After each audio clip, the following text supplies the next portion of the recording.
मैं आपसे एक सवाल पूछना चाहता हूँ। अगर मैं कहूँ कि अगले 30 दिनों तक आपको कोई नई स्ट्रैटेजी सीखने की ज़रूरत नहीं है, कोई नया इंडिकेटर लगाने की ज़रूरत नहीं है, कोई पेड कोर्स खरीदने की ज़रूरत नहीं है, फिर भी आपकी ट्रेडिंग पहले से बेहतर हो सकती है, क्या आप मानेंगे? शायद नहीं, क्योंकि हमें बचपन से यही सिखाया गया है कि जितना ज़्यादा नॉलेज होगा, उतनी ज़्यादा सक्सेस मिलेगी। लेकिन ट्रेडिंग एक ऐसी दुनिया है, जहाँ कई बार ज़्यादा नॉलेज ही सबसे बड़ा नुकसान बन जाता है। आज मैं आपको ऐसे 3 रूल्स बताऊंगा जिन्होंने हजारों सफल ट्रेडर्स की सोच बदल दी। अगर आपने इन्हें ईमानदारी से फॉलो किया तो आपका प्रॉफिट धीरे धीरे बढ़ना शुरू हो जाएगा। Rule 1, risk management. पहला रूल है, प्रॉफिट कमाने से पहले लॉस को कंट्रोल करना सीखो। मान लीजिए आपके पास RS10,000 की कैपिटल है। अगर आप एक ही ट्रेड में RS3,000 का रिस्क लेते हैं तो सिर्फ 3 गलत ट्रेड्स आपका अकाउंट खत्म कर देंगे। लेकिन अगर हर ट्रेड में सिर्फ 2% रिस्क लेते हैं तो लगातार 10 लॉस होने के बाद भी आपका अकाउंट बचा रहेगा। प्रोफेशनल ट्रेडर्स का पहला फोकस प्रॉफिट नहीं होता, उनका पहला फोकस होता है कैपिटल बचाना। याद रखिए, जो ट्रेडर मार्केट में टिक गया वही लंबे समय में पैसा कमाता है। हर ट्रेड से पहले खुद से पूछिए, अगर यह ट्रेड गलत गया तो मैं कितना लॉस सह सकता हूं? यही सवाल आपको एमेटर से प्रोफेशनल बनाता है। Rule 2, patience.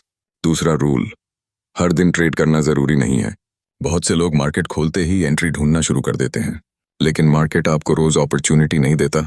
सक्सेसफुल ट्रेडर्स घंटों इंतजार करते हैं और सिर्फ वही ट्रेड लेते हैं जहां उनका सेटअप बिल्कुल क्लियर होता है। याद रखिए, नो ट्रेड भी एक ट्रेड है।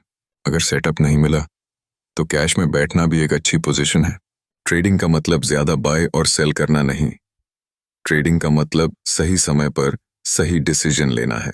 धैर्य ही ट्रेडिंग की सबसे बड़ी ताकत है। Rule 3, discipline. तीसरा और सबसे महत्वपूर्ण रूल, डिसिप्लिन। मान लीजिए आपने पहले से तय किया, स्टॉप लॉस 2% होगा, टारगेट 4% होगा, लेकिन ट्रेड चलते समय आपने स्टॉप लॉस हटाया या प्रॉफिट देखकर जल्दी एग्जिट कर गए, तो समस्या स्ट्रैटेजी में नहीं, डिसिप्लिन में है। ट्रेडिंग में इमोशन सबसे बड़ा दुश्मन है। ग्रीड कहती है थोड़ा और प्रॉफिट ले लो, फियर कहता है जल्दी एग्जिट कर लो। लेकिन सक्सेसफुल ट्रेडर रूल्स फॉलो करता है, इमोशंस नहीं। इसलिए हर ट्रेड से पहले प्लान लिखिए, एंट्री, स्टॉप लॉस, टारगेट, और ट्रेड शुरू होने के बाद प्लान मत बदलिए। कंक्लूजन, तो आज के 3 सबसे बड़े रूल्स याद रखिए। पहला, रिस्क मैनेजमेंट। दूसरा, पेशेंस। तीसरा, डिसिप्लिन। अगर आप सिर्फ अगले 30 दिनों तक इन 3 रूल्स को फॉलो करते हैं तो आपको नई स्ट्रैटेजी ढूंढने की जरूरत शायद नहीं पड़ेगी, क्योंकि ट्रेडिंग में पैसा स्ट्रैटेजी नहीं, कंसिस्टेंसी कमाती है। अगर वीडियो से कुछ नया सीखने को मिला हो तो इसे लाइक करें, चैनल सब्सक्राइब करें और कमेंट में लिखें, मैं आज से रूल्स फॉलो करूंगा। मिलते हैं अगली वीडियो में। Happy trading.